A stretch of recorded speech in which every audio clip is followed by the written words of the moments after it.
Hello, and welcome back to our journey through the Bible, one chapter at a time. Today we're diving into Genesis chapters 11 and 12, a pivotal moment in the biblical narrative where we witness humanity's pride and God's powerful new beginning. So let's start with chapter 11. Imagine this. The whole world has one language, one common speech. Humanity, united and strong, migrates eastward and settles in a plain in the land of Shinar, which we now know as ancient Mesopotamia. They discover how to make bricks and use tar for mortar, a real technological leap forward. Feeling pretty good about themselves, they say, "Come, let us build ourselves a city with a tower that reaches to the heavens, so that we may make a name for ourselves. Otherwise we will be scattered over the face of the whole earth." Now let's pause and think about that motivation. To make a name for ourselves. It wasn't about worshiping God or creating a community in His honor. It was about human glory, ambition, and a fear of being scattered, a direct resistance to God's earlier command after the flood to be fruitful and multiply and fill the earth. They wanted to consolidate their power, to create a monument to their own greatness, reaching for the heavens on their own terms. But the Lord comes down to see the city and the tower the people were building. And God sees this unified pride as a problem. He says, if as one people speaking the same language they have begun to do this, then nothing they plan to do will be impossible for them. This isn't God being afraid of human potential, it's God recognizing that unchecked, unified human pride, without Him at the center, leads to arrogance and ultimately away from Him. So, in a moment of divine intervention, God confuses their language. Suddenly, nobody can understand each other. Imagine the chaos. The construction grinds to a halt. Communication breaks down completely. The project is abandoned, and the people are forced to scatter across the face of the earth, just as they had feared. That's why the city was called Babel, which sounds like the Hebrew word for confused. The Tower of Babel stands as a powerful symbol of human pride and the consequences of trying to achieve greatness without acknowledging God.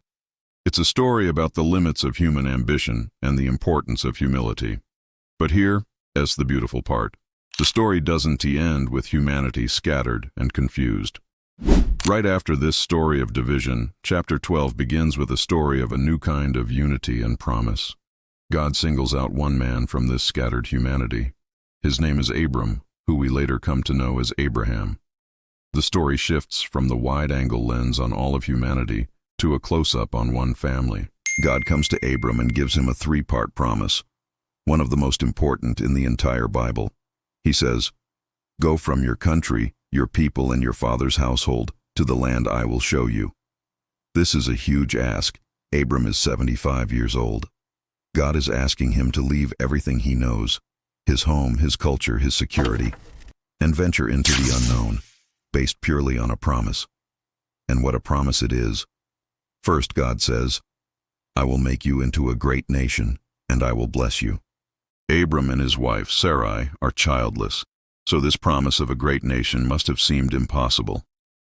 Second, God promises, "I will make your name great, and you will be a blessing." Contrast this with the people of Babel who tried to make a name for themselves. Abram's greatness will come not from his own efforts, but as a gift from God. And third, God delivers this incredible, world-changing line.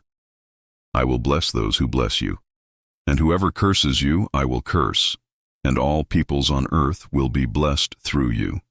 This is breathtaking. From the division and confusion of Babel, God is now launching His rescue plan for all humanity. And it starts with one man's faith. All the nations, all the scattered peoples, will ultimately find their blessing through Abram and his descendants. This is the seed of the covenant that will unfold throughout the rest of the Bible, pointing all the way to Jesus. So, what does Abram do? Genesis 12 verse 4 says it simply. So Abram went, as the Lord had told him. He obeyed. He packed up his wife Sarai, his nephew Lot, and all their possessions and set out for the land of Canaan. This act of faith is monumental. It's the beginning of the story of Israel and the story of our faith. When Abram arrives in Canaan, God appears to him again and says, "To your offspring I will give this land." In response, Abram builds an altar to the Lord. He's marking the land, not with a tower to his own name, but with an altar to the God who called him. This becomes a pattern for Abram. Wherever he goes, he builds altars and calls on the name of the Lord. He's a man of worship, a man of faith, living in a foreign land, but carrying the presence of God with him. However, the chapter doesn't paint Abram as a perfect hero. Soon, a famine hits the land, and Abram decides to go down to Egypt to survive. Fear takes over. He knows Sarai is very beautiful, and he's afraid the Egyptians will kill him to take her. So he comes up with a plan, a half-truth. He tells Sarai, "Say you are my sister, so that I will be treated well for your sake, and my life will be spared because of you." And just as he feared, when they get to Egypt, Pharaoh's officials see Sarai and take her into Pharaoh's palace. Abram is treated well, given livestock and servants, but he has compromised his integrity and put his wife in a terrible situation, all out of fear. He took matters into his own hands instead of trusting God to protect him. But God is faithful, even when Abram is not. The Bible says the Lord inflicted serious diseases on Pharaoh and his household because of Abram's wife Sarai. Pharaoh figures out what's going on, summons Abram, and asks, "What have you done to me? Why didn't you tell me she was your wife?" Pharaoh, the pagan king, actually calls Abram out on his deception. He then sends Abram, Sarai, and all their possessions away from Egypt. This episode is so important because it shows us that the heroes of the Bible are real, flawed people, just like us. Abram, the great father of faith, was capable of fear and deception. But it also shows us that God's plan is not dependent on our perfection. God protected his promise, protected Sarai, and got Abram back on track, despite Abram's failure. God's grace covers our weaknesses. So in these 2 chapters, we see a dramatic contrast. We see humanity trying to reach heaven through its own strength and ending up scattered and confused. And then we see God reaching down to one man, asking for faith, and promising to bless the entire world through him. It's a powerful reminder that true greatness and blessing come not from building our own towers, but from humbly answering God's call and trusting in his promises, even when we are afraid and imperfect.